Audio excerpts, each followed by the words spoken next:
দুর্নীতি দমন কমিশন দুদক 102 কোটি টাকার অস্বাভাবিক লেনদেন ও জ্ঞাত আয় বহির্ভূত সম্পদ অর্জনের অভিযোগে নরসিংদী 4 আসনের সাবেক সংসদ সদস্য ও সাবেক শিল্প প্রতিমন্ত্রী নুরুল মজিদ মাহমুদ হুমায়ুন ও তার স্ত্রীর বিরুদ্ধে 2টি মামলা করেছেন। আজ দুপুরে রাজধানী সেগুনবাগিচায় দুদক কার্যালয়ের এক ব্রিফিংয়ে সংস্থাটির মহাপরিচালক মোহাম্মদ আক্তার হোসেন এই তথ্য জানান। তিনি বলেন, সরকারি কর্মচারী হিসাবে ক্ষমতার অপব্যবহার করে অসাধু উপায়ে সম্পদ অর্জন করেছেন হুমায়ুন।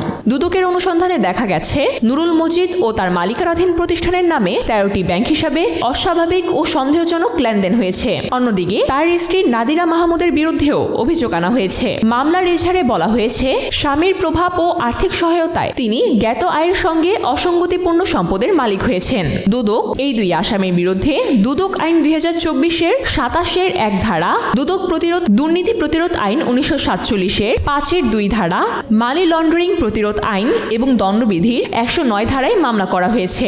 দুদক জানিয়েছে, তদন্ত শেষে পরবর্তী আইনি ব্যবস্থা নেওয়া হবে।